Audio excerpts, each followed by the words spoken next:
OKC. You've waited all year. Or Nissan's model year end event is here. Over 500 vehicles marked for immediate sale. Remaining new 2023 Nissans model year end price. Plus 0% financing on new 2023 Rogues. Motor Trend's #1 compact SUV. Yes, avoid the rate hike. Or Nissan has 0% financing. Shipments of all new 2024 Nissan Pathfinders arrive daily. The best equipped will go fast. Hurry in. This is Or Nissan's biggest model year-end event in history. Save like never before. 0% on new 2023 Rogues and model year-end savings on every remaining 2023 Nissan. Model year-end price. Event ends soon. Visit your big three in OKC. Or Nissan West, or Nissan Central, and or Nissan East. In OKC, or is Nissan. Price plus tax, title, and license. $699 dealer doc fees. Details.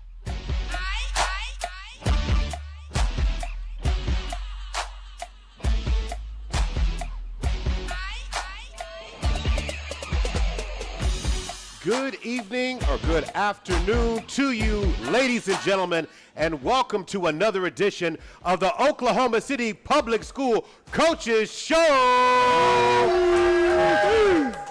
Good evening to everyone. I am your host for this evening. Once again, I am Maurice Prince in for Michael McDaniel. He will get out of witness protection sometime in October, I have been told, and will make his season debut at that time. Tonight's show is sponsored by Dick's Sporting Goods, Bedford Photography, Big O's Pork and Dreams, Impressions Printing, Metrotech Technology Centers, Kai's Concept, Perry Publishing and Broadcasting, and the Oklahoma City Dodger Foundation. It's September. So there could only be one true subject to talk about. So this is a football edition of the show. We will be talking to students tonight from Star Spencer High School and also the U.S. Grant Generals at the bottom of the hour. But right now it's cat time, as in Bobcat time, as in Star Spencer Bobcat time. Their t-shirt says believe, and this group of young men and coaches truly believe that. I want to welcome everybody to the show.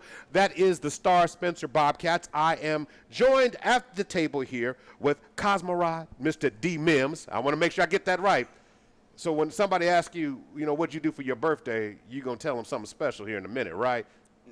Nah, you're not going to do that. Now you're going to do that. Sitting next to him is Cavante Swain. Then I have offensive line coach Cartez Chubbs Walker. How you doing, sir? We'll get to you in just a minute. And head coach, of course, a good friend of mine, Coach Harold Smith. Good evening to you. How are you guys doing tonight? How's everybody feeling? Doing good. All right, good. Feeling great. Coach, guys are off to a fantastic start.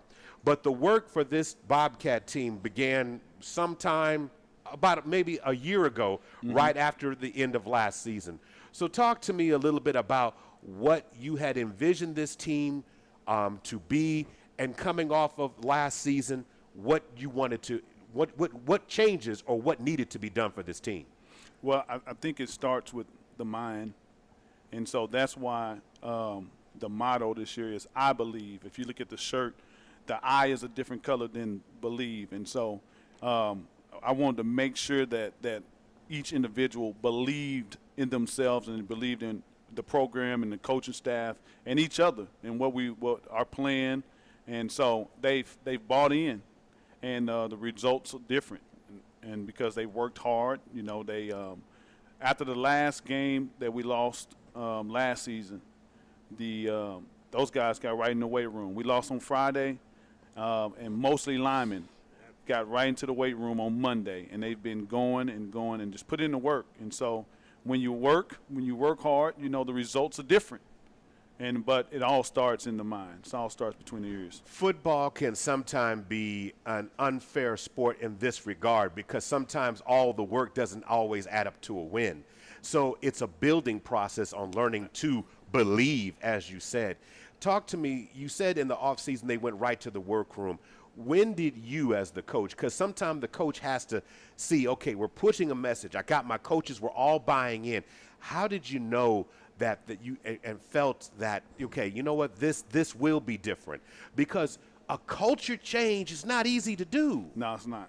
It's not. But you can see it when, as they're coming to practice, as they're wanting to be there. They wanted to be there. And then they was calling each other, hey, where you at? You know, you need to get to practice. Hey, where you been? You know, and so when accountability is important. And so once they start holding each other accountable, things change. Now, D, Cavante, all right, so here's your big moment to start talking to me. First of all, we'll start off with the birthday boy. So when it came to, okay, listen, if I don't say happy birthday, then I know I'm going to get in trouble with mom already, okay? We didn't already talked about that. So let's get right down to it, D. Tell me, you know, when you guys went through this process, where did the change begin for you as a player? What mindset did you have to adapt to get ready for this current season? I just think after the last loss in the move your mic up season, for me a little bit right there, yeah. Right there? Yeah, there you go. I just think at the last loss, everybody realized, like, they didn't want to lose no more. Like, that don't feel good. So as soon as the upcoming week came, we just got in the weight room, and we know we had to get stronger. And then as soon as it was time to go to the field, we just put all our work in that. For you as a player, was there something that you said, I could be better at this? I could do better in certain things. What were some of those things that you, for yourself, made an individual goal to try and improve on? When I realized I had to be the leader of the line, then I had to step up and Okay. be the leader of the team. So was that something that you felt the team needed an identity for someone to be a leader? Because normally the leader sometimes doesn't always is not the person that you thought a position you thought you would be, but then you started seeing how everybody was buying in based upon what you were doing. Right. Is that kind of how that worked for you? Yeah, I think so. I mean, well, how would you describe it then? The path to leadership. I was coming to practice every day in the summer 3 hours early or so, and then people just started showing up earlier and earlier as we kept going. Oh, so that's that lead by example thing. Yeah. Oh, okay. Watch little Kobe. Oh, okay, all right. Watching little Kobe, that's good. So, Cavante, when it came to you last season, I mean, the last season had to leave a bad taste in your mouth. So, what was something that that changed that you felt needed to change? I just felt like we just needed to start winning because, like, for me, I never liked to lose. Losing always left a bad taste in my mouth, and I just didn't want to lose anymore. So during the off season, we put in the work, and the work is starting to show off. Starting to show off. What was something that you worked hard on doing in this off season to make yourself get ready for this season? You know, I worked on, as D said, being a leader. We gotta lead by example. We gotta go in there and put in the work so that we can get better, to show that our teammates can get better too. Coach Walker, you hearing the young man talk, of course you are the offensive line coach, and you heard D's comments about that. So seeing the men in the workroom, how did that motivate you, and then what did you know that you could do with this team once that process began? Yeah, it motivated me a lot. Seeing D come 3 hours early, like he was saying, it made me actually look into my coaching skill set, like how can I pour into them. And so him holding himself accountable actually allowed me to hold myself accountable. So I started showing up early, and they put in the work in the weight room all summer. And so just being with them, seeing how they was becoming a better leader, just showed me how I want to become a better coach as well. Now I know we have to share a headset between you and the coach, but I'm going to watch Coach Smith's face when I say this. When the players step up and make the coaches accountable, then it makes the coaching have to come to another level. And so when it comes down to individually you guys holding each other accountable, because now you got the young men, okay, first we weren't following technique. Now they following technique. Yep. Now you got to teach them something else and have to work that. So how would you say that has reverberated through the coaching locker room? Yeah, them showing up early, like you said, holding ourselves accountable, or them holding themselves accountable, actually helped us with helping ourselves being accountable as well as the coaching staff. It made us want to push harder and push them harder. And now the results is here, you know. All right, guys, so let's talk about it. So last year, this team was 1-9. You guys are off to a 2-0 start. For those who don't know, in the Power Bowl, they took care – actually, back on week 0, they took care of Okmulgee 18-0 in a win. And then in the Power Bowl, It was a shocker, sent a lot of shockwaves throughout. I'm going to be honest, because a lot of folks, it got a lot of folks' attention. 51-6 over Douglas. So what happened from game 1 to game 2 that you guys were able to build on from Okmulgee to Douglas? What were some things that you guys learned or went through the process? No. Go ahead. Take it, D. Take it, D. Go ahead. You said no. This is me. Go ahead. I think game 1 we realized offensive-wise we wasn't getting no push on the O-line and running game, and we kept getting penalties. So by talking and whatnot, personal penalties, and then that second game of Douglas came, and that's when we cut all of our personal penalties out. Okay, so another step, another correction. You guys made the next step. So what was the biggest change to you, Cavante, in terms of game 1 to game 2? Game 1 to game 2, I have the same feeling. Penalties, yeah, because on defense we'll get a pick or a fumble, and we have somebody do a crackback. We got a penalty there, and it'll bring a whole touchdown back. So I just feel like the penalties had set us back, and we fixed that going on the game too. Cavante, will you tell everybody what positions you play? I play defensive end and running back. Okay, now which one do you like more? I like defensive end back. Okay, I figured as much. But the thing about it is, being a running back, now you know exactly what they're thinking, and now you get to, as they say, meet them at the mark. Like, hey, I know what you're doing. I know what you're thinking. D, what's position? Obviously you said O-line, but do you play on offense and defense? Yes, I got to play both ways. Okay, all right. So talk to me about the energy that it requires to do that, because in offense, you're setting the tone. You have to be focused. Right. D-line, you have to say, okay, I got to let it loose. Yeah. So how do you do that?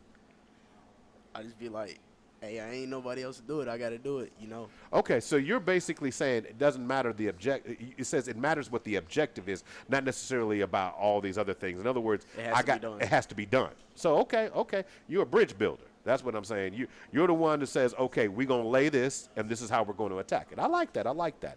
Now, in terms of the team, guys, talk to me a little bit, Cavante, about game 1. You see the little light of confidence. When you guys beat Okmulgee, what was the whole locker room feeling like? It was full of energy. We came out of game 1 excited, but we came out ready to work too. We came out ready to go against Douglas, and we just had that energy and effort. Have that energy. D, coming back to you. So game 2. When the coaches started asking for some more things for you guys, you said you had to make an improvement, had to stop doing the self-inflicted wounds. You had to improve on yourself. So talk to me a little bit about now the coaches are moving the meter up. In other words, it's not lowering the bar. Actually, the bar keeps getting higher. So with that first game to second game, what were the coaches asking you going into the game against Douglas to do? Get off the ball and be able to run the ball. Okay, so establishing the run is what that's all you heard, for the most part. For the most part. It's okay. You a lineman. That's what you want.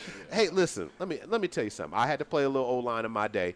I always liked the running game more so than the passing game. Passing game, I got to protect. Somebody's coming after me. When it's the run game, I get to come after you. Right. So it's always better for the running game. Coach Smith, if you don't mind coming back in here real quick. One of the most important things is getting the guys to buy in, and each week is another level. It's another step. Mm-hmm. So talk to me about the evolution of this process, because now, with 2 wins, you guys have already outdone your win total, but the goal is not this is not the goal. So talk to me a little bit more about what the goal and how each week the team has to continue to improve.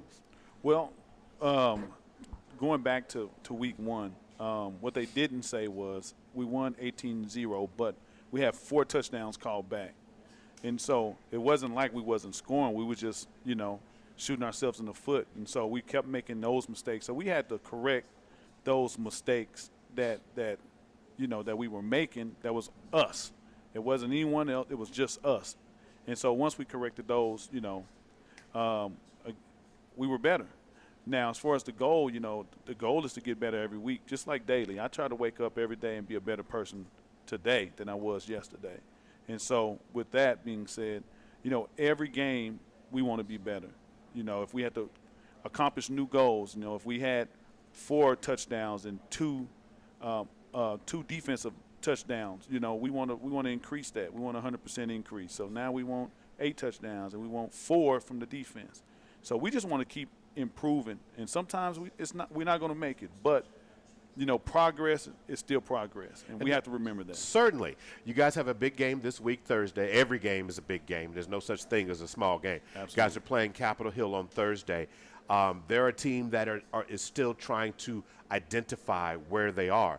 And for many folks, they may say that this was where you guys might have been last year. Mm-hmm. So what will be the focus, or what have you been telling the team getting ready for that game Thursday? Never underestimate your opponent. Never. Because one thing is, it can go any kind of way. You know, it can be one mistake. You can give somebody confidence, and next thing you know, they're doing things that's they've never done before. So what you have to do is you have to go in and you have to be fundamentally sound. You have to play your game, but you have to rip confidence from people right from the beginning. Now, right now, of course, this is non-district play you guys are playing. But adversity is coming for this Bobcat team as you guys get into district. Absolutely. I mean, you guys are playing in a district that features Chandler, Crossing Christian, which is always good, and, of course, the man-eating team, Jones, along with Luther, Bethel, Kellyville, and Meeker. Both can be good at any different time depending on where you catch them. So I know you, Coach, in terms of focusing 1 week at a time, but have you been telling them that for all the great things and all the talk that is generated, district is where the money is? Right. Well, adversity builds character. That's one thing. So when we face that adversity, we just have to get better. We just have to go at it head to head and just continue to get better. One thing about district, you know, like you said, that's where the money is. But at this time, we want to win the game that's in front of us. And so because we need confidence. And right now we have confidence. We have a little swag about ourselves because, one, we're winning and we put in the work. And once we get to those games, we know that Jones is coming up. And, you know, we got names down of those teams that beat us last year, and some of them beat us pretty handily. So we want to hit back. What did Dion say? Dion said he got receipts? We got receipts. You guys got some receipts? You got some receipts. So, guys, you know that what your coach is telling you that, of course, that adversity is coming. How do you feel like you guys as a team right now are equipped based upon some of this early success to start dealing with some of that adversity as the season goes along? I think everybody on the team has grown in the past year to deal with the adversity and all the challenges that will come with it. Would you agree with that, Cavante? I would agree. I would feel like us as a team, we would just like, we would take that adversity head on and evolve from it and just become better as people. Right. Now, this is one other thing that I'm going to mention. The coach is going to smile when I ask this question. The object is to go 1-0 every week. Is that correct? So your record this week is 0-0, right? Until you play Thursday to win the next game, right? Coach is nodding my head. What's your guys' opinion about that? Go ahead, tell the truth. Yeah, 0-0. Nah, I ain't gonna be cocky, but hey, we're going to go out there and handle business, and it's going to be a 1-0 if you want to call it that. Okay. All right. So, in other words, whatever I want to call it is fine, but you're saying we're going to keep stacking them. Yeah. Okay, that's fine. There's nothing wrong with that. You know, one other thing I want to touch upon as we get out of here, the lessons that you guys learned in the off season for all the work. Is it easy to say that if you put in the work for anybody out there who's listening, whose team may be going through some adversity, some junior high, some middle school teams that are going through some adversity, what advice would you guys give them in terms of learning to do the work that makes the game a lot easier on Fridays? Because if you do all the work, you know, Saturday through Thursday, Friday night is, as they say, paycheck day. All you got to do is pick up your paycheck. Right. So, I mean, what would you guys say to these teams to encourage them? Go ahead, Cavante. D's calling you out anyway. It's all about mentality. You know, the work is easy. It's the mentality that's hard. Like, if you don't got that mentality, it's going to be hard to put in the work. Do you have anything to say to that? Nah. You said nah. Okay, hey, man. Is there anybody you guys would like to thank before we end this segment here? I want to thank Fresh. I want to thank Chubbs. I want to thank Coach D, Coach Chewy, Coach Yabo. Yeah, don't forget, because you know that's some extra stairs if y'all don't get that right. For those who don't know, The whole coaching staff. For those who don't know, I'm just going to put it out there for those who don't know. Yeah, Coach Smith is known as Fresh, okay? And if you have not seen, he's the only person I know who can find outfits that match every setting that you want. You want to know his mood? Just watch the threads, let me tell you. Cavante, anybody you want to thank? Whole coaching staff. I like to thank my parents, my grandparents, just everybody in general who helped me become the person I am today. Cavante, would you give Coach Walker your headset real quick here? Coach Smith, the community has really started to rally behind and see what this team is actually, seeing what it's about. Is there anybody who you think that needs to be recognized in this transition for this team? You talking about for the team? Well, just to say thank you to for continue supporting. Yeah, our entire community. We have some really good people that's really been making sure that we have what we need, and so O'Neal Oates, Lisa Lair. Lisa Lair is an alumni of our school, and man, she just really pours into our kids and makes sure that. If we need some stuff, and Coach O'Neal, if we need some stuff, man, they just really come through for us. And so we want to thank them, thank all my coaching staff, man. They are doing a really good job in pouring into our young people. And so our entire community, our principals, athletic directors, our entire school, and, really, these kids who decided to follow.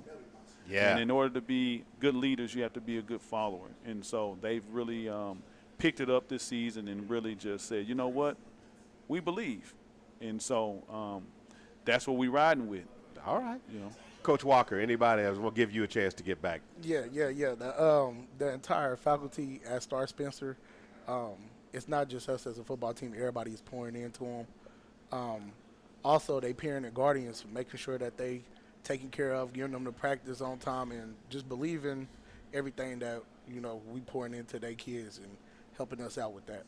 Hey, guys, all I got to say is this is the Bobcats. The Cats are running wild. They do believe, and something special is going on Star Spencer. You might want to check it out. They play again this Thursday against Capitol Hill, and we're going to continue to hope and pray that they will find success on their journey this year. This is the Oklahoma City Public Schools Coaches Show, sponsored by Dick's Sporting Goods, Bedford Photography, Big O's Pork and Dreams, Impressions Printing, Metrotech Technology Center, Kai's Concept, Perry Publishing and Broadcasting, and the Oklahoma City Dodger Foundation. We'll be right back. The winners keep coming. And it's coming up next is the Generals. We'll talk to them in just a moment. We'll be right back.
My symptoms would come and go. Shortness of breath, fatigue. I kept going. Then I got so lightheaded, I couldn't. My doctor said I have AFib, so I'm about 5 times more likely to have a stroke. Other symptoms, irregular heartbeat, heart racing, chest pain can come and go, but the risk of stroke stays. If you have symptoms, tell a doctor. Visit notimetowait.com. Sponsored by Bristol Myers Squibb and Pfizer.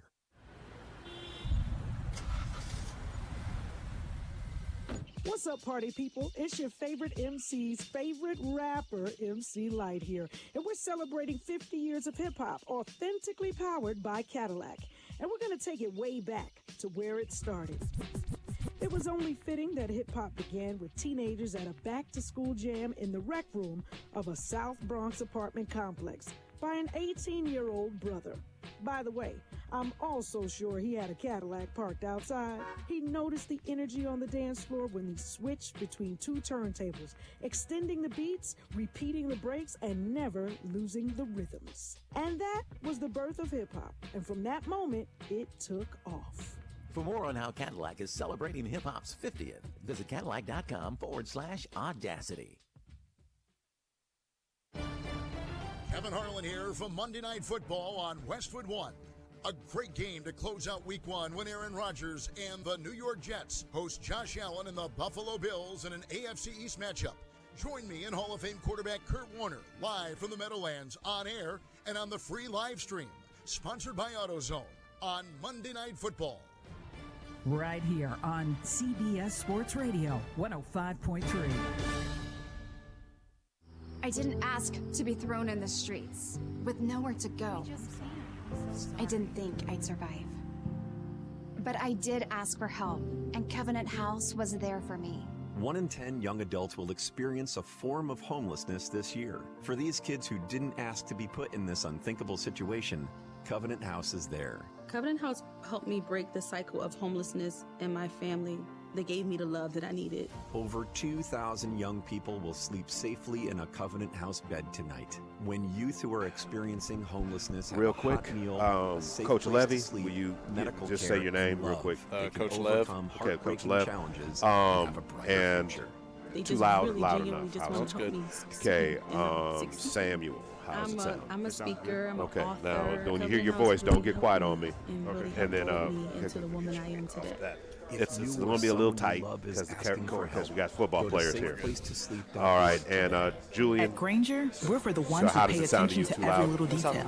Okay, the ones who great. fuss, All tinker, right. and sweat the So small I'm going to stuff. put the radio back in Because your you ears know the now, tiniest so we'll be thing going can here make the just a biggest second. difference when it comes to keeping business moving. We get it. We're the same way, offering access to product experts to help you quickly and easily find what you need. So whatever your industry, you know you're always getting professional-grade products. Call, click Grainger.com, or just stop by. Grainger, for the ones who get it done.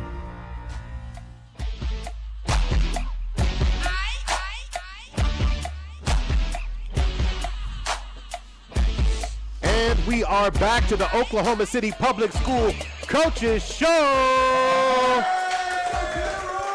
Tonight, broadcast is brought to you by Dick's Sporting Goods, Bedford Photography, Big O's Pork and Dreams Impressions Printing, Metro Tech Technology Center, Kai's Concepts, Perry Publishing and Broadcasting, the Oklahoma City Dodger Foundation.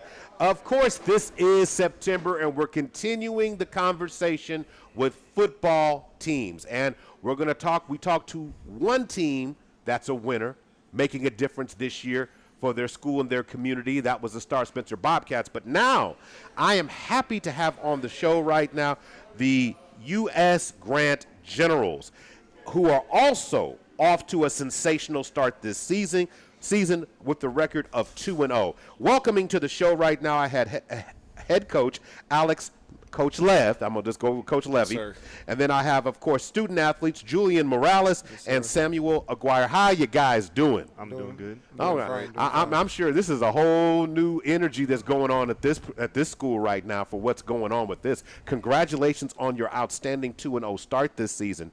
So, guys, let me talk to you first. Talk to me about where the work began, because what is happening with this program right now is what everybody who's always believed it could be. So talk to me, guys, about how it starts off, and I'll go ahead and go with you, Samuel. Oh, okay. Well, all right. You guys make a decision. You go first. I think it all began during the summer, whenever we all got everyone together. I think we just all had like a had a mindset saying, I think we're going to dominate this season, and we're going to try to take over as much wins we can. And I think after that mindset and after all that talk we had in the summer, I think it's leading up to the season right now. Julian, would you agree with that? Yes, sir, I agree with that. I mean, so with that being said, what was something you wanted to improve in the off season to get your game ready for this? And tell me also what position you're playing. I play quarterback, and then something I did over the off season was I really worked on my footwork, because last year my footwork wasn't really that good, and something I've been working on recently is stepping into the pocket, because we don't have the best O-line, I'm not going to lie, but it still works. It's just got to step into the pocket more often and then visualize the field more often.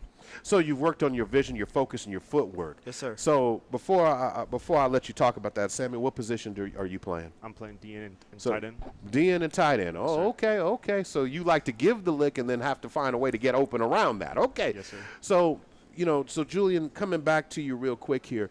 So early in the game, in the season here, you faced Northwest Class and you guys have faced Capitol Hill. Yes, so talk to me about how you knew that work, the footwork and all that. Has there been a moment right now you're like, oh, okay, and this is becoming a little bit easier for me? Talk to me about that. It really became way much easier for me because of my quarterback coach, Coach G.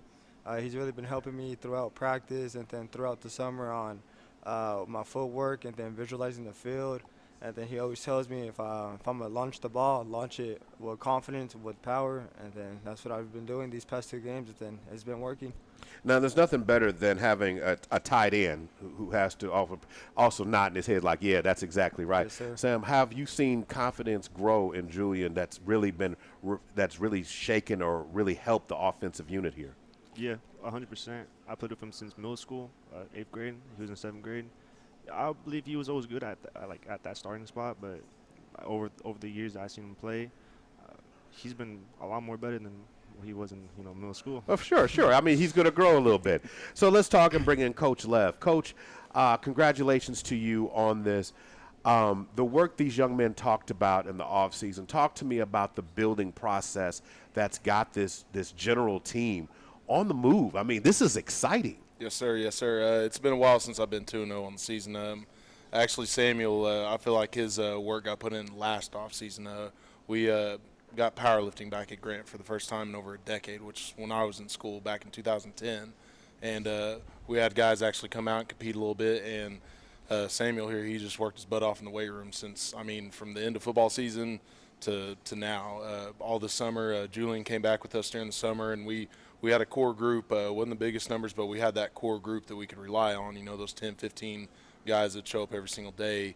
And then once school started, some talent kind of came out of the woodworks. We're young and we're talented. It's this young group, my freshman, sophomore group, they're a little immature, but they're talented. And so I'm really excited about this team's future. I've got a couple more years with these guys, but they're paving the way for these younger guys. I love something that you said there about the culture change, because now when everybody starts to buy in, now you get guys who you didn't know, you're going to play this year? You're going to come out? You get guys who you didn't expect to come in and be a part of this. So what that does is also help expand, and it also improves, I want to say morale, but it also boosts up everything in terms of that. The school starts to get a little bit more excited. I guess the noise starts to go down and the focus starts to rise. It's a whole talk to me about that, because to me, when it's difficult, everybody, when you're not winning, everybody wants to check out, okay? But when somebody sees the work being put in and then sees everybody else buying into something, then they're like, well, wait, this is going to something. Talk to me about that, because to me, that's so important. Mm-hmm. And it's been like that since I was in high school. All the guys are going to talk, noise to you that don't want to come out. And there's going to be guys that, whether you're winning or losing, they're still going to, doubt you. And I just tell them guys, ignore it.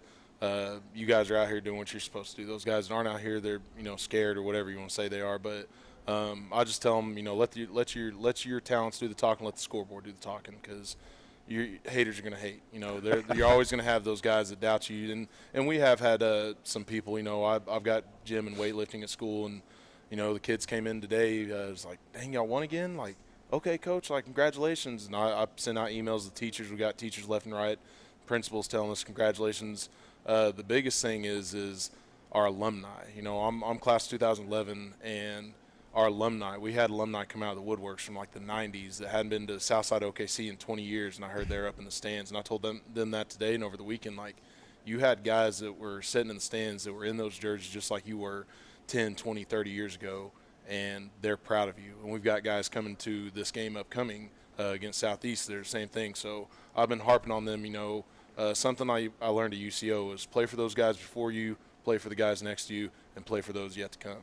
I mean, that's powerful. So, guys, talk to me a little bit, because when you win the first game, everybody's like, oh. You win 2 games now. Wait, what? 2 games, and then now all of a sudden now the attention is, of course, as you guys are getting ready for Southeast. Talk to me about the big change that happened from game 1 to game 2 as you guys are building to game 3. Talk to me about that. Well, I believe well, when it comes to game 1, the reason why I said something, okay, first game against Northwest Classen. What was the moment in Northwest Classen game? You guys beat them 20-0 in the game itself. So that's the defense doing their job, the offense doing their job. So what were the things that went right in that game? So the things that went right in that game. Yeah, I'm not used to a quarterback that defers either, man. So you're all right with me. You're all right with me, Sam. You're all right.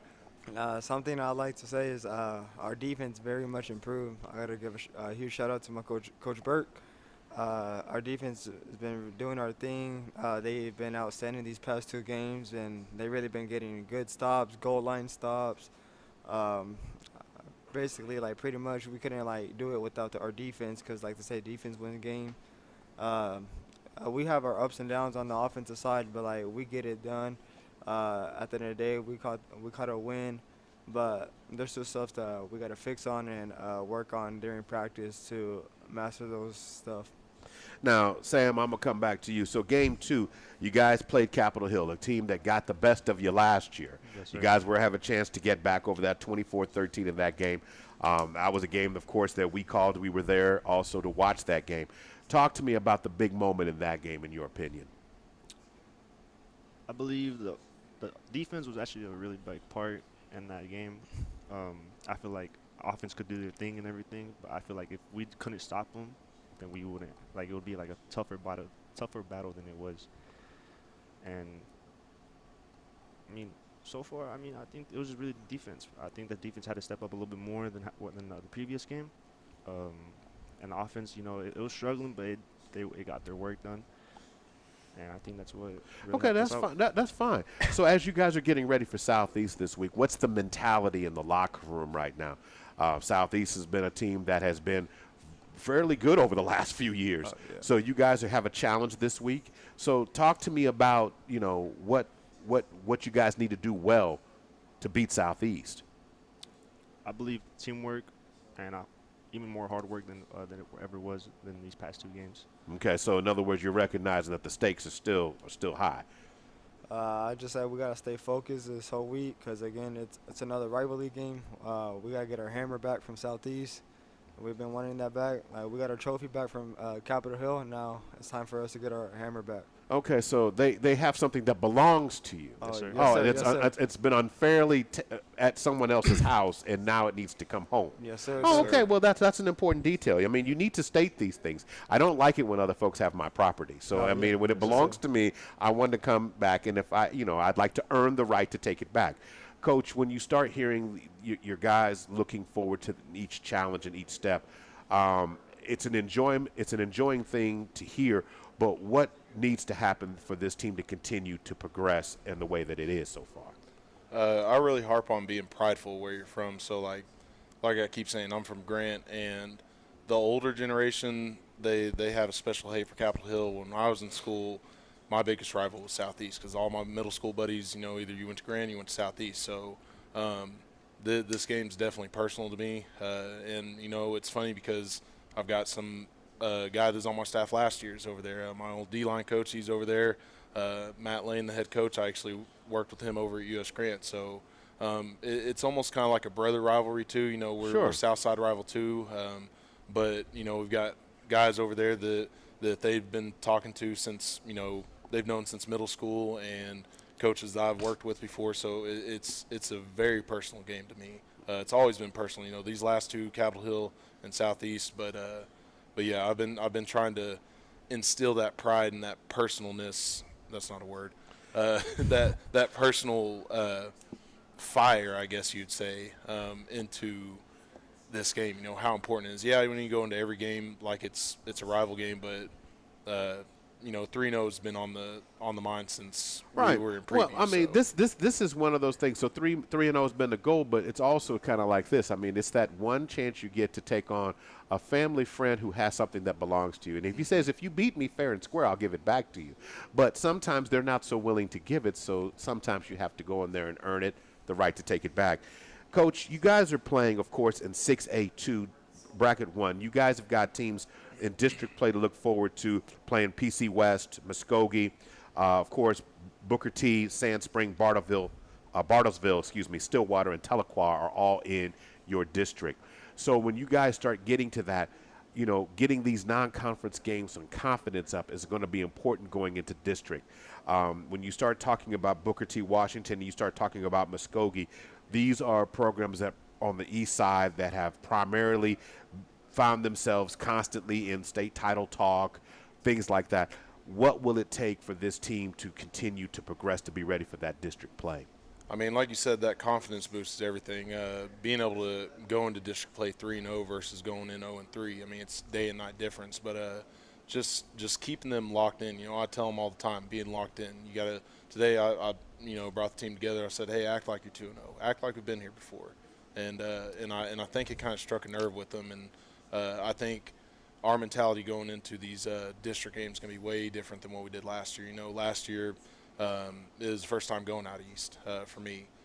We were back west when we went to 6A 3 years ago, but then I drew the short straw and had to go out east, and I saw, Muskogee, Booker T, all them. When I was in school, we had to play the big 6A. We were playing Union and Jinx and Wausau and all them. I've never heard, Muskogee and all them. I never had to play against them. Right, so right. It was definitely it was an eye-opener last year when we had to go to town to play all these guys. And I think just being, like I said, being prideful and just keeping this talent together. We always have problems with either kids going to other schools, and I mean everybody does nowadays. I mean all South Side. I mean Southeast had some issues with it, but trying to keep these guys with us. I've built a great relationship with both my feeder schools, Jefferson and Roosevelt, and having my guys on staff. Coach Burke, my defense coordinator, like they've said, been playing lights out.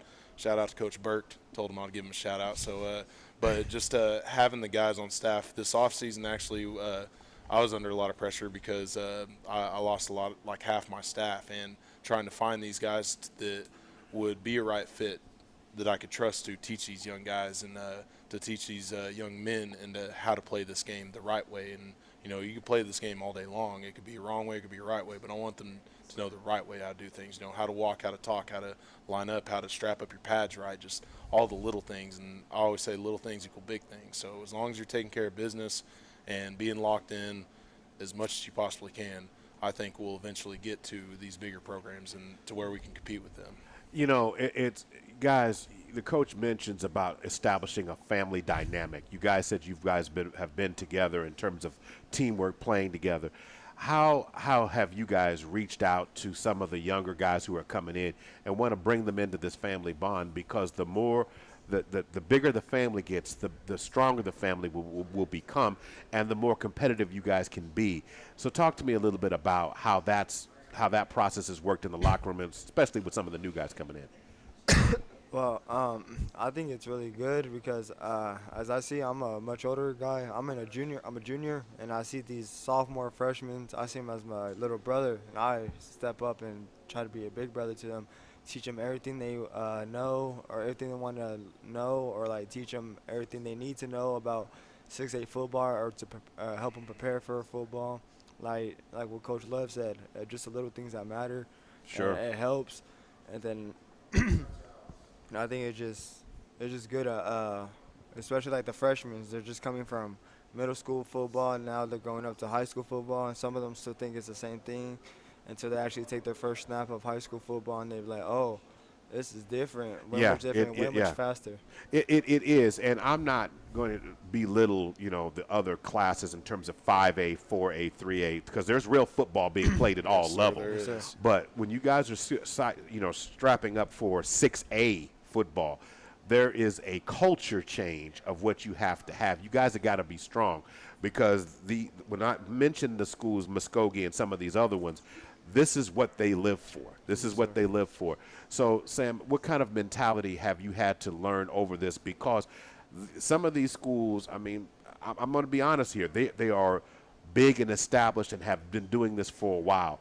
What is something that you've had to learn over the last few years to continue to fight at this level? Because it says a lot about your courage.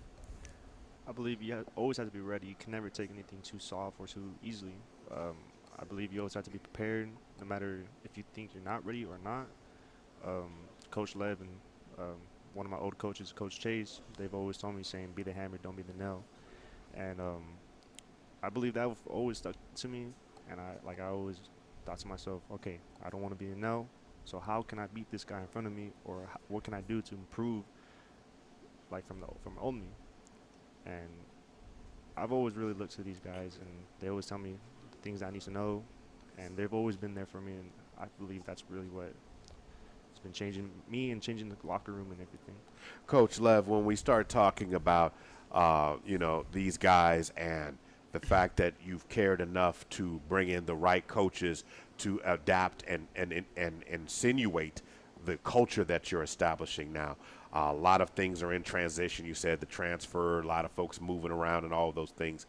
What's the biggest key that you have found in terms of being able to retain and keep these guys motivated and going in the right direction? I mean, when it comes to coaches, I try and get any coach I get, doesn't matter what background they are, I want them to fall in love with Grant. It's easy for me to, because that's where I'm from.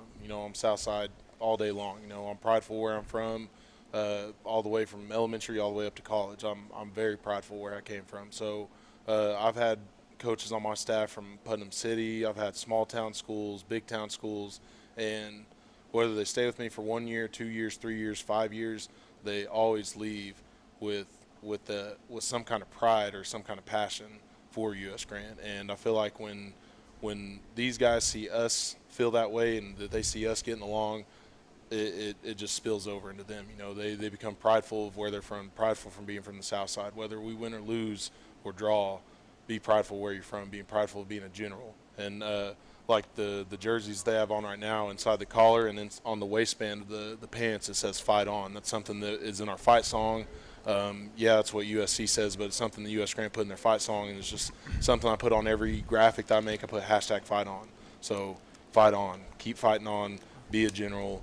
And I feel like that kind of pridefulness just spills over into them, and it brings us together as a family. Guys, what will it take to beat Southeast this week? Like I said, we just got to focus, lock in at practice. It's a big rivalry game. And then also, like on everybody's minds, we want that hammer back. We want the hammer back. So that's what I say. Okay. Sam? I believe teamwork and hard work. Teamwork and hard work, yeah. Teamwork and hard work, okay. Coach, just for 3-0 going into district, is there, can you tell me by chance when the last time that might have occurred? Well, since I've been the head coach over there, we had a year where we were in independent. We went 7-3, and I mean that season felt like it was forever ago. But I mean, it felt amazing. Since I've been the head coach and we've been back in 6A, we've never been. So I honestly don't know what the feeling will be like. But I do know that it'll feel better than going 0-3 or 1-2 or anything like that. I think it's going to be a really great feeling to go into district play and seeing some of our opponents, like some of them are 0-2 right now. We're 2-0, so it's kind of weird seeing the bigger schools that are losing in their non-district games, and then they're going in district play 0-3, and we're coming in possibly 3-0. So yeah, that's absolutely great to talk about. So guys, I hope I can interview you guys after you guys are 3-0, and that you have the material that belongs to you back. Anyone that you guys would like to thank or give some love to before we get out of here tonight? I just want to, just the coaches and then just the school. We really, from last year to this year, we really changed things from going from 0-10, and then, well, right now our goal is to make playoffs and make a big change for U.S. Grant High School. Yeah, that's called being historic. I like that. Yes, Sam, how you feel? I really want to say my family, but I really want to say special thanks to Coach Mike. He really was like, hey, man, you know, like, if you want to play football? And I was like, yeah. He's like, come along, and he's the reason why I'm here. And, you know, sadly, he transferred to Southeast, and it's going to – Well, you get to see him. That is true. That's the great thing. You get to see him. He's the enemy this week. Yeah, but no, he gets to see him. You get to say hi, and you can show him all the things that you've learned from what you taught you. That's how you show the most love on that. Coach, anyone that you feel like you like to – I mean, for the alumni that showed up? Oh, yeah, no, and I've said it on Facebook and everything, but I said that win last week was for the alumni, and I posted in our alumni group chat. Like we said, we have a trophy. That's the Southside Bedlam, and this week, me and a former coach of Southeast kind of got together and made we got a gold hammer. It's in a big fancy case. One side says U.S. Grant, one side says Southeast, and it's the Southside Showdown. So we're playing for the hammer. I want that thing back. I haven't had it in a couple of years, but I want that thing back. That's so unfortunate. I really hope that you guys get it back. I really do. I want to talk to you guys about that. But we wish you guys continued success and continue to change the culture. And it does that by you guys believing and continue to excel. Thank you guys for joining me on tonight's show. This is the Oklahoma City Public School Coaches Show. Tonight's game, of course, tonight's is being brought to you by Dick's Sporting Goods, Bedford Photography, Big O's Pork and Dreams, Impressions Printing, Metrotech Technology Center, Kai's Concepts, Perry Publishing and Broadcasting, and the Oklahoma City Dodger Foundation. We will see you guys next week on the Coaches Show. But for those who are looking for some more football, remember on CBS Sports Radio tonight in just a few minutes, it's Monday Night Football as the Buffalo Bills take on Aaron Rodgers and the Jets. We'll see you guys next week. Thank you and good night.